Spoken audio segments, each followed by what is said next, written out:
से पढ़ने की जरूरत है रामचरितमानस को, सुनने की जरूरत है, पढ़ने की जरूरत है, जानने की जरूरत है। तभी हम अब उसको अपने अंदर उतार सकेंगे और अपना आचरण बदल सकेंगे।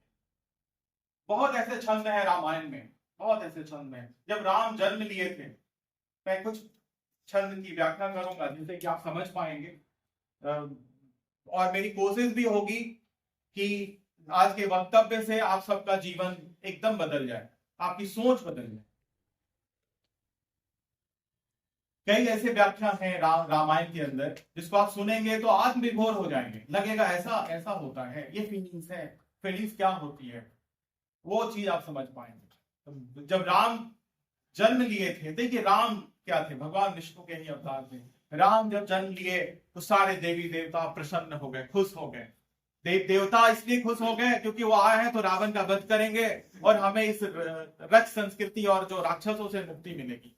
वो उनकी ये प्रसन्नता थी। राम के आने का उद्देश्य अपना अलग था। राम हर एक चीज को, हर आयाम को टच करना चाह रहे थे, छूना चाह रहे थे, उसके लिए एक आदर्श स्थापित करना चाह रहे थे। एक छोटा सा प्रसंग था कि जब राम जन्म लिए तो हर्षोल्लास का वातावरण था। ऊपर बैठा चंद्रमा मुंह लटकाए बैठा, वो बहुत खुश नहीं था। तो राम ने पूछा, अरे तुम क्यों मुंह लटकाए हो? मैं आया हूं तो सब लोग खुश है, तुम्हें ऐसी क्या आपत्ति हो रही है? अब देखिए राम सबके लिए है। हर एक छोटे छोटे चीजों को राम निभाते हैं, छूते हैं। चंद्रमा से तो चंद्रमा ने कहा, मेरा क्या है, मैं क्यों खुश रहूं? आप सूर्यवंशी है, लोग आपका नाम लेंगे तो आपके उसके साथ सूर्य का नाम, मेरा नाम तो कोई लेगा नहीं। तो बोले, अच्छा ऐसा है, तुम इसलिए नाराज हो? चलो, आने वाले समय में राम नहीं, मैं रामचंद्र कहलाऊंगा और मैं चंद्रमा का नाम अपने साथ जोड़ लिया हूं। इससे चंद्रमा बहुत खुश हो गया। तो जब भी हम राम का नाम लेते हैं तो क्या कहते हैं? सियावर रामचंद्र की जय। तो आप सोचिए, वो चंद्रमा के नाम को खुद के साथ जोड़ने का क्या हुआ, वो उन्होंने जोड़ लिया। तो कई ऐसे प्रसंग हैं। छोटे से राम अपने पिता के, अपनी माता के इतने प्यारे थे। 3 माताएं थी उनकी। सौतेली माता हम लोग कहते हैं, जिसको स्टेप मदर कहते हैं। वो अपनी माँ से ज्यादा, स्टेप मदर भी बराबर होती है, वो भी उतनी ही इंपॉर्टेंट है जितनी मेरी अपनी माँ। रात में जब उनकी नींद खुलती थी तो वो रोना शुरू करते थे, वो जिद करते थे, मुझे मुझे छोटी माँ के पास ले चलो। और उसकी माँ, उनकी माँ जो है उनको कंधे में उठा के ले जाती थी, दरवाजा खटखटाती थी। अरे वो कैकेयी, जरा दरवाजा खोलो, द्वार खोलो, देखो ते तुम्हारा पुत्र तुम्हारे लिए रो। और जब वो कैकेयी के पास जाते थे तो बिल्कुल शांत हो जाते। तो ये दर्शाता है कि राम के लिए कैकेयी कितने महत्वपूर्ण थे। और कैकेयी का भी मन नहीं लगता था जब तक राम के साथ वो वक्त नहीं बिताती थी, उन्हें भी मन नहीं लगता था। भरत से ज्यादा प्रिय उन्हें राम ही। तो ये एक अलग आदर्श स्थापित होता है। आज के युग में, आज के परिप्रेक्ष्य में आप देख लीजिए, स्टेप मदर कितनी भयावह और खतरनाक होती है। सौतेली माँ का नाम सुनते ही कितना भय और डर लगता है। कहाँ आ गए, कहां से कहां आ गए। जरूरत है उस चीजों को याद करने की। तो ये सब स्थापित किया हुआ है। आप जब स्कूल, उस समय स्कूल का ऐसा सिस्टम था नहीं कि कॉन्वेंट हो और इंग्लिश स्कूल हो। वहां उस समय गुरुकुल हुआ करता था। और जब राम को भेजा जाने लगा गुरुकुल, तो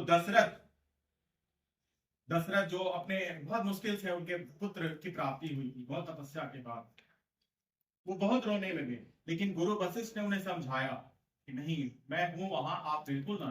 तो गुरु वशिष्ठ उनके कुल गुरु भी थे। और उनका जो स्कूल था, मतलब उनकी जो कुटिया थी, गुरुकुल था, वो बहुत दूर था, राजमहल से बहुत दूर था, अयोध्या से दूर था, बाहर था। तो वहां पर दशरथ जी ने कहा, ठीक है, ऐसा करो, सारी सुविधाएं वहां लगा दो, उनकी कुटिया को एकदम ठीक कर दो, राजसी भोग की व्यवस्था करो, वहां का किचन ठीक करो, खनसामा को भेजो, बेट लगाओ, सब कुछ लगाओ, सुरक्षा की व्यवस्था करो, मेरा सब पुत्र जा रहा है वहां पढ़ने जा रहा है। तो जब ऐसा प्रस्ताव वशिष्ठ जी को दिया गया तो बड़े वशिष्ठ जी ने दशरथ को समझाया कि नहीं राजन, वो गुरुकुल है, वो आपका राजमहल नहीं है। और वहां बहुत सारे बच्चे पढ़ते हैं, सिर्फ राजा के ही नहीं, आम जन के भी बच्चे पढ़ते हैं। और वो वहां की जो व्यवस्था है सबके लिए एक जैसी है। और जब विद्या का अर्जन करना हो तो सुख सुविधाओं से दूर रहना होता है। इसीलिए मुझे क्षमा कीजिए, मैं इसकी आज्ञा नहीं दूंगा आपको कि वहां पे ये सारी सुख सुविधाओं की जरूरत आप पढ़े और आप उन चीजों को वहां पे इंस्टॉल करवाएं, लगवाएं। और वहां कुछ नहीं लगा, वो एक सिंपल सी कुटिया थी जहां की गोबर से लिपा जाता था जमीन को।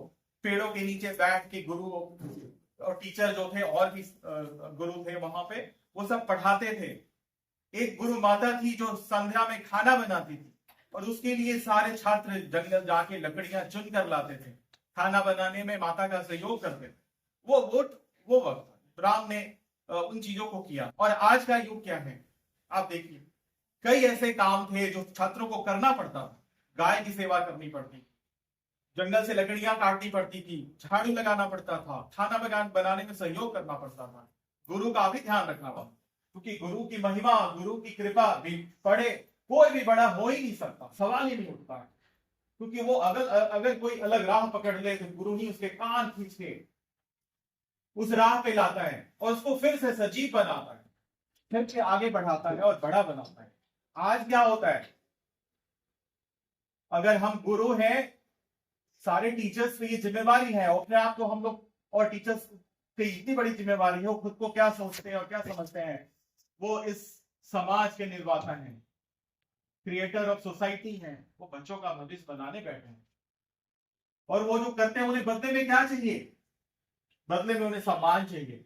भगवान वशिष्ठ को क्या सैलरी मिलती थी पता नहीं, कुछ सैलरी नहीं मिलती। अगर सैलरी मिलती होती तो जंगल से ऐसे लकड़ियां काट के छोटी मोटी खेती करके किचन गार्डन लगा के फल नहीं आता। वो सैलरीज नहीं इंपॉर्टेंट था, वो इंपॉर्टेंट था उनका काम। इंपॉर्टेंट था कि उस समय समाज में जितने बच्चे हैं, लोग हैं, नवयुवक हैं, उनको शिक्षा देना, ज्ञान देना। और बदले में सबसे बड़ा जो सैलरी थी, वेतन था, वो था सम्मान। सम्मान उन बच्चों के द्वारा, उनके अभिभावकों के द्वारा, पेरेंट्स के द्वारा वो सम्मान के रूप में। तो आज भी जब भी हम कृष्ण का नाम लेते हैं, राम का नाम लेते हैं, तो साथ में उनके गुरु का भी नाम लेते हैं, उन्हें भी प्रणाम करते हैं। बट आज का तो दौर ही बदल गया। बच्चे क्या करते हैं, अगर टीचर किसी बात से कान खींच दिए तो घर में पता नहीं, घर में जाके बोलेंगे कि मेरा बाल भी खींचा, मेरा कान भी खींचा, मेरा गर्दन भी पकड़ा, इतने सारे झूठ। अभी किसी सर ने कहा ना कि सुपनखा ने पूरी बात नहीं बताई, सुपनखा ने रावण को पूरी बात नहीं बताई, जिससे रावण के पूरे वंश का ही नाश होते हैं। तो यहां भी अगर आप अभी बच्चे झूठ बोलते हैं घर में जाके, जो कुछ भी हुआ उसको सही तरीके से प्रेजेंट नहीं करते हैं, तो क्या होता है, पेरेंट्स को बहुत गुस्सा आता है, बहुत नाराज हो जाते हैं, नाराज हो स्कूल आते हैं। और जब बच्चे और अपने टीचर्स का अपमान भी कभी कभी कर देते हैं, बहुत जोर से बोलते हैं कि आपने हिम्मत कैसे हुई मेरे बच्चे को छूने की, कहां से ज्ञान आएगा। वो टीचर तो ऐसा डर जाएगा कि अगली बार से उस बच्चे को का क्या केयर करेगा, उसकी इच्छा भी होगी कि ये इतना झूठ बोलते हैं, बातों को कैसे बनाते हैं। तो ये विचित्रता है। इसीलिए आज के लोक जीवन में राम की अहमियत है, राम की जरूरत है, राम के आदर्शों की जरूरत है। मैं अगर राम कहता हूं तो आप ये मत समझिए उस मूर्ति वाला पत्थर, पत्थर क्यों मूर्ति नहीं, राम का मतलब है उस विचार से, राम का मतलब है वो उस आदर्श से जो हम सबके अंदर होना चाहिए, हम शिक्षकों में भी होना चाहिए, हमारे पेरेंट्स में और सब में। तो ऐसे कई प्रसंग हैं। राम बचपन से ही इतने जिम्मेवार थे, अकाउंटेबिलिटी उनके अंदर थी। अगर जैसे वो चारों भाई जब चले गए पढ़ने के लिए, सर थोड़ी इजाजत है ना, मैं तो जब पढ़ने चले गए और वहां पर चारों भाई के छोटा भाई शत्रुघ्न जब रोता था रात में, तो राम उसे अपनी गोद में लेके सुलाते थे और ये कहते थे कि यहां मैं ही तो तुम्हारी मैया हूं, और उनकी गोद में ही वो सोते। तो कितने जिम्मेवार थे। अभी अगर किसी की नींद खराब हो किसी के रोने से, तो फिर क्या स्टेटमेंट आता है, माँ भी बोलती है अरे इतना चिल्ला रहे हैं, अरे सोने तो दो, बहुत काम रहता है मुझे। बच्चे की भी वही है हालत है। तो मतलब है कि हम थोड़ी सी भी पीड़ा नहीं सहना चाहते, बिल्कुल नहीं सहना चाहते। हम पीड़ा क्यों सहें, मेरा भाई रो रहा है चुप रहो, बिल्कुल नहीं। तो राम के आदर्शों से सीखने की जरूरत है, बिल्कुल है, आज की जरूरत। वैसे एक नहीं सैकड़ों प्रसंग है, जब आप पढ़ेंगे मैं कुछ और प्रसंग की व्याख्या करूं जिससे कि आप समझ पाए। जब राम का विवाह हो गया और उनसे जब वो राजाभिषेक का समय आया, आप देखिए उसके पहले भी विश्वामित्र जब उनको लेकर गए, अपने जंगल में लेकर गए, और दशरथ हाथ जोड़ के रो रहे थे कि मेरे पुत्र को मत ले जाइए, फिर भी वो लेकर गए, और किस बहादुरी से दोनों छोटे बालकों ने पूरे तारका वध किया। तो गुरु ने उन्हें सिखाया, गुरु कर फटकाया। आप पूछिए कहां से उठाया? अयोध्या से उठा के जनकपुर ले गए। तभी आप जनकपुर जाके आप देखिएगा अयोध्या से जनकपुर की दूरी कितनी है। और तारका वध कहते हैं बक्सर के आसपास का कोई जगह था, वहां हुआ था। किस रास्ते से? पैदल चल के वो लोग गए, कोई रथ नहीं था, तो पैदल चल के गए। कितने कांटे चुभे होंगे, कितना कष्ट हुआ होगा, एक जंगल का जीवन कैसा होता है। और वो कुटिया में रहे और राक्षसों से छोटा बालक इतनी हिम्मत से लड़ा। तो गुरु का सपोर्ट था, गुरु का ज्ञान था। तो अगर कुछ पाना है जीवन में तो गुरु का सानिध्य चाहिए, तकलीफ उठाना ही होगा। स्टूडेंट का जो लाइफ होता है वो आराम वाला नहीं है। पापा गर्मी लग रही है, हम यो नहीं पढ़ेंगे, नहीं इन्वर्टर भी ऑफ हो गया, कैसे पढ़ेंगे? तो ये कष्ट अगर उठाएंगे नहीं, इन चीजों को झेलेंगे नहीं, तो आगे कैसे बढ़ेगा आज का छात्र? अभी 12वीं फेल फिल्म देखिए, मैं प्रसंग को मिला रहा हूँ, आज के परिप्रेक्ष्य में रामायण की बात कह रहा हूँ। 12वीं फेल कभी फिल्म देख लीजिए, उसमें एक लड़का कैसे पढ़ता है, मनोज कुमार। अब आगे जाना है, बढ़ना है, ज्ञान अर्जित करना है, मुझे मेरी मंजिल चाहिए, और वो अचीव करता है। कितना तकलीफ उठा के अचीव करता है। तो वो स्टैमिना कहाँ है? वो पेरेंट्स भी आज के उन्हें भी सोचने की जरूरत है कि बच्चों को इतना हार्डी बनाना क्यों जरूरी है। बच्चों को हम लोग एकदम सॉफ्टिकेटेड माहौल दे रहे हैं, उन्हें एकदम सॉफ्ट बना रहे हैं, उन्हें कष्ट झेलना सिखाते ही नहीं है। वो कष्ट नहीं झेलेंगे। उनको अगर कुछ कह दीजिए कि ठीक है गमला में पानी डाल दो, ये सामान उठा के वहां रख दो, वो कहेगा हाँ पापा, उसको बोलो ना, वो तुम हमेशा आप ही को कहते रहते हो, मेरे छोटे भाई को आप नहीं कहते हो, दीदी को नहीं कहते हो। तो पापा को भी लगा यार रोज तो इसको मैं बोलता हूँ, चलो यार मैं ही कर देता हूँ। मतलब कि ये जरूरत है। छोटे छोटे टास्क से बच्चे बड़े सब कुछ सीखते हैं। तुम्हें टास्क ही नहीं मिलेगा और उसको हम करेंगे ही नहीं तो सीखेंगे। इसीलिए जीवन में छात्र जीवन कठिन जीवन होता है, और उसमें जो जितना कठिनाई उठाएगा, जितना कठिन रास्तों को तय करेगा, जीवन की ऊंचाइयां उसका उतना ही इंतजार करे, बुलंदियां इंतजार करे।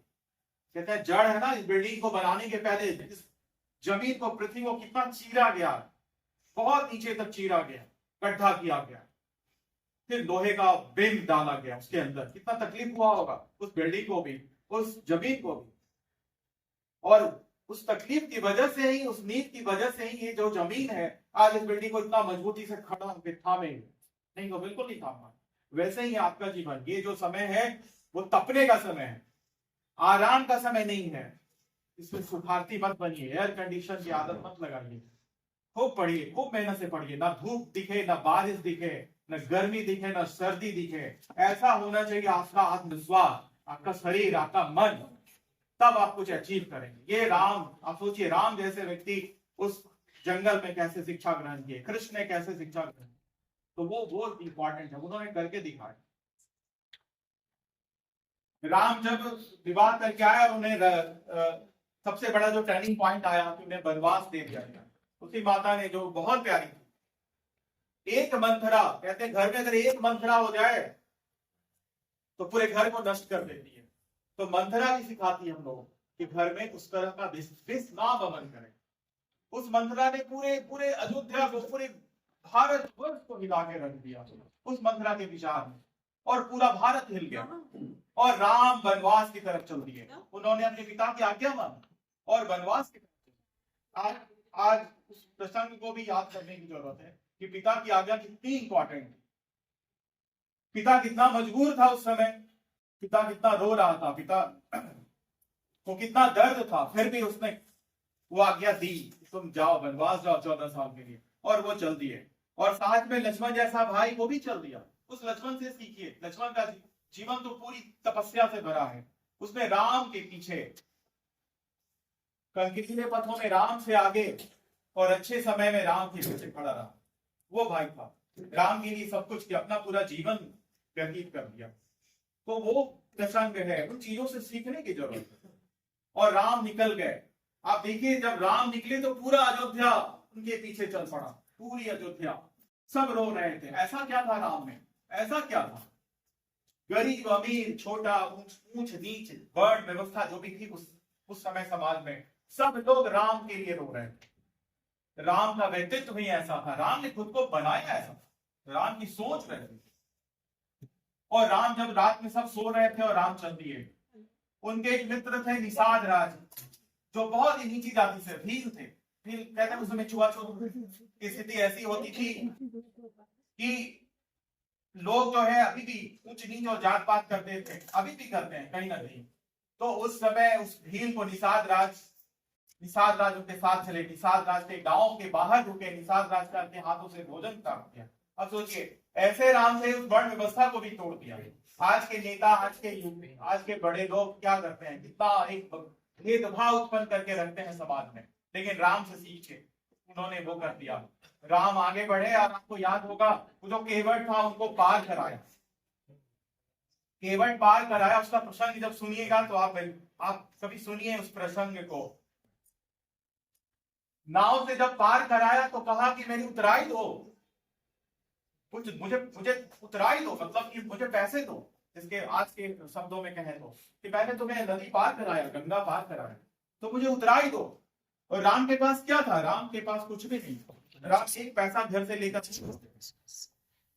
तो अभी आप देखिए उस समय माता ने क्या किया, माँ सीता ने क्या किया, अपनी जो अंगूठी थी, जो उनको शादी के समय या कहीं एंगेजमेंट के समय, कितना प्यारा होता है लड़कियों के लिए वो एंगेजमेंट की अंगूठी, बहुत सारी यादें जुड़ी होती है। और माता ने तुरंत वो अंगूठी निकाल के उसको दी, उसको लगा कि मेरे पति का अपमान हो रहा है, और उसने तुरंत अंगूठी निकाल दी, वो कुछ नहीं सोची। तब निषाद राज ने कहा, सॉरी वो केवट ने कहा, मुझे माता ये नहीं चाहिए, मुझे बहुत कुछ और चाहिए। राम ने कहा, और तुम्हें क्या चाहिए बताओ? उसने कहा, जैसे मैंने तुम्हें पार उतारा राम, वैसे ही तुम भी मुझे पार उतार। उस भवसागर से पार उतारना।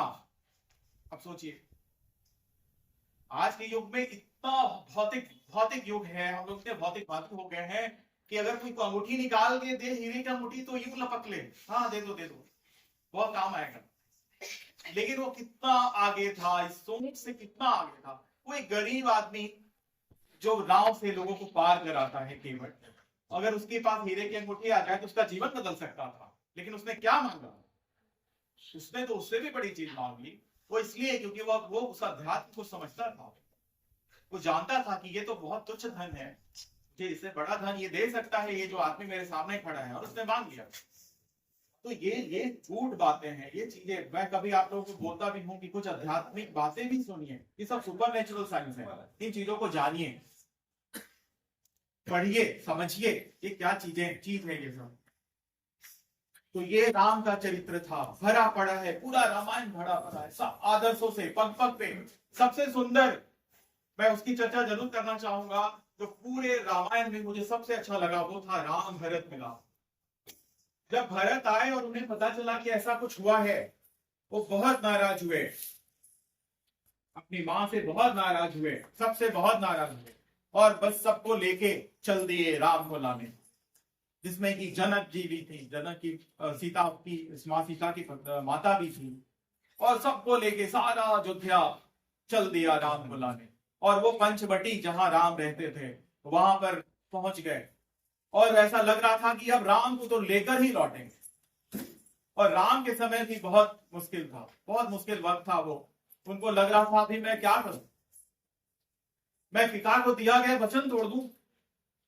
और भरत को यह लग रहा था कि राम को मैं लेकर आके प्रायश्चित कर, मेरी मां से जो अपराध हो गया उसके लिए मैं प्रायश्चित करूं। और वहां तीनों माताएं भी आई, तो राम ने सबसे पहले क्या किया, कैकई से मिले। माता अपना मुख छुपा रही थी, लेकिन फिर भी राम मिले। वो इसलिए माता कैकई को पूरी अयोध्या, पूरी दुनिया दोष दे रही है। अगर राम उसे माफ करेगा तो पूरी दुनिया उसे माफ करेगी। ऐसा सोच के उन्होंने कि माता कैकई को सबसे पहले क्षमा किया, बल्कि उनके चरण पकड़े, और भरत को कहा कि नहीं, मैं राज नहीं ले सकता, तुम वापस जाओ।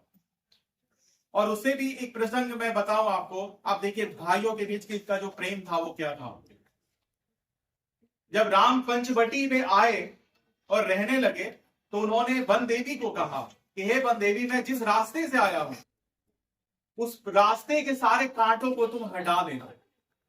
तो वन देवी को बहुत आश्चर्य हुआ कि मैंने अब तो आप राम भगवान, अब तो आप आ गए, अब मैं कांटों को हटाकर क्या करूं?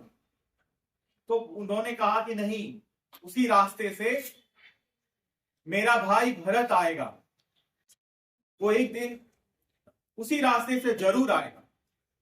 अच्छा, तो आपको ये तकलीफ है कि आपके भाई को कांटा चुभ जाएगा? तो भगवान ने क्या कहा? नहीं, मुझे मैं इस बात की तकलीफ में नहीं हूं कि उसे कांटा चुभ जाएगा, वो तो वज्र के समान कठोर है, ये कांटा उसका राह नहीं रोक सकते। मुझे तकलीफ है इस बात को लेके कि जिस दिन उसको कांटा चुभेगा वो ये सोचेगा कि मेरे भैया इसी राह से गुजरे थे, मेरी भाभी इसी राह से गुजरी थी और उन्हें कांटा चुभा होगा। इस बात से जो तकलीफ होगी ना, उसको सह नहीं पाएंगे, इसीलिए तुम कांटे हटा। आप समझ सकते हैं कितनी गहराई थी, कितना प्रेम था दोनों भाइयों में। और राम भरत की भावनाओं को और भरत राम की भावनाओं को कितना आदर करते। तो कहते हैं जब हनुमान जी को भगवान गले लगाते हैं तो कहते हैं तुमम प्रिय भरत सम भाई, तुम मुझे भरत जैसे प्रिय।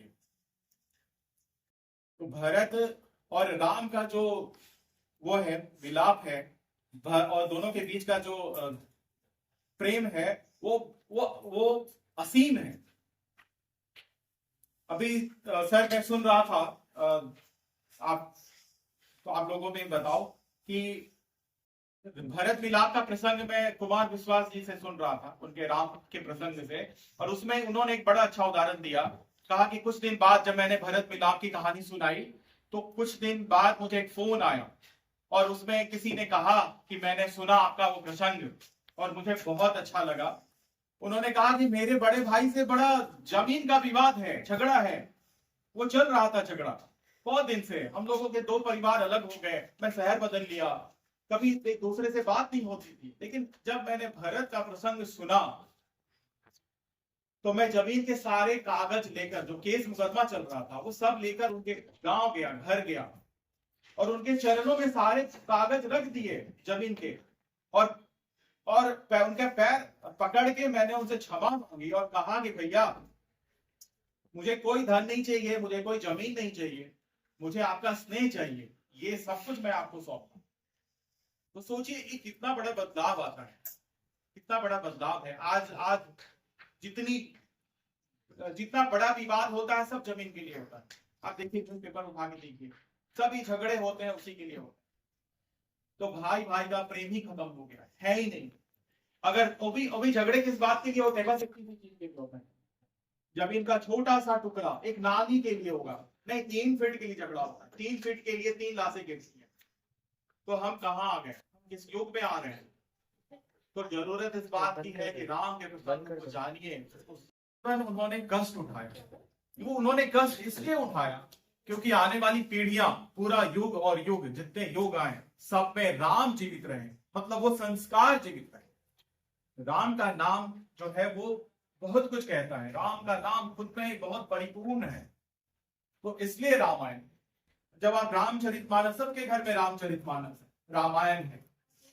रामचरितमानस ऐसा शब्द तुलसीदास जी ने चुना। ये रामचरितमानस का मतलब क्या है, क्या अर्थ है? रामचरितमानस, मानस का मतलब होता है सरोवर, मतलब राम के चरित्र का सरोवर है। वो जो पुस्तक उन्होंने लिखी है वो राम के चरित्र से भरा पड़ा। राम ने हर चरित्र, चाहे वो बाल रूप हो, वो पुत्र का रूप हो, वो भाई का रूप हो, वो पति का रूप हो, वो एक राजा का रूप हो, वो एक शत्रु का रूप, हर रूप हो, वो एक शिष्य का रूप हो, सबको उन्होंने जी कर निभाया। और कैसे किया वो पूरा वृतांत है आपके रामचरितमानस में। आजकल के बच्चे इन चीजों को भूल रहे हैं, इसीलिए इस टॉपिक की जरूरत पड़ती है कि भारतीय लोक जीवन में राम कहाँ है। राम तो विलीन हो रहे हैं। अभी जो जनरेशन है, मैं एक दिन टीवी पे देख रहा था, अभी जो जनरेशन है उनसे पूछा गया राम के बारे में कि बताइए राम तो, हाँ राम को मैं जानता हूं, मतलब मैं बताऊं कि कोई पत्रकार दिल्ली की सड़कों पे युवा लोगों से रोक रोक के सवाल पूछ रहा था, वो जब नहीं पहचाना। पहले का एक वक्त होता था कि हम लोगों के माता पिता, दादा दादी या घर के जो भी बड़े बुजुर्ग होते थे, वो कहानियां सुनाते थे। मुझे रामायण की पूरी कहानी मेरे पिताजी ने सुनाई, कई दिन लग गया उसको सुनाने में। रात के समय सोने के पहले वो सुनाते थे भाई बहनों। अब आप में से कितने लोग हैं जो राम की कथा सुनते हैं, अपने माता पिता से सुनते हैं, पूछते हैं राम के बारे में? बिल्कुल ही नहीं पूछते। क्योंकि अभी क्या है, अभी आप पढ़ाई करते हैं, उससे वक्त मिलता है तो टेलीविजन में कई तरह के शो आते हैं, चैनल्स हैं, वहां खो जाते हैं। और राम को आना होगा, राम को लाना होगा, आपके लिए लाना। आप सब में अपनी जितनी भी विचित्रता देखते हैं अपने समाज में, लगता है कोई संस्कार ही नहीं है। पूरा न्यूज़पेपर उठा के देखिए, पता नहीं क्या व्यभिचार होता रहता है। हर पन्ने पे हत्या, लूट, अपहरण, व्यभिचार सब कुछ से भरा पड़ा है। क्यों बड़ा पड़ा?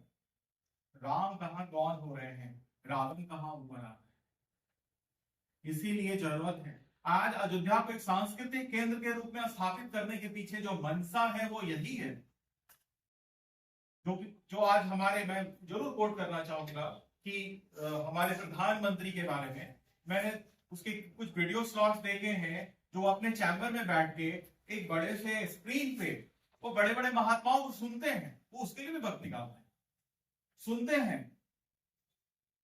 मैंने देखा एक रामभद्राचार्य जी को, वो स्क्रीन पे थे और वो कह रहे थे कि अब कहाँ है आज के युग में जो युवा वर्ग है, वो कहाँ। आज के बच्चे भी, बड़े को छोड़िए, छोटे छोटे बच्चे भी, स्कूल के बच्चे भी कहाँ होकर, उनकी दिशा क्या है, उनकी सोच कहाँ जा रही है, वो किस दिशा में जा रहे हैं। पठन पाठन, जीवन, संस्कार, परिवार, ये सारे मूल्य नहीं तो कल का भारत कैसा होगा। और इसमें पूरा कैबिनेट बैठा हुआ था, उसमें प्रधानमंत्री भी बैठे हुए थे और वो इन चीजों को सुन रहे थे। और ये बहुत रिलेवेंट चीज था, बहुत बड़ी बात है। हम लोग भी ये बात कहते हैं, हम लोग भी कभी मीटिंग्स होती है, आप लोगों की तरफ से कुछ ऐसा होता है, कुछ ऐसा न्यूसेंस क्रिएट होता है, तो हम लोग भी ऐसी बातें करते हैं कि बच्चे क्या सोचते हैं, कहाँ जा रहे हैं, उनकी मनसा क्या हो रही है, पढ़ाई पठन पाठन से कैसे भटक रहे हैं। इसीलिए राम की जरूरत है, राम के आदर्शों की जरूरत है, राम के द्वारा स्थापित किए गए मूल्यों की जरूरत है।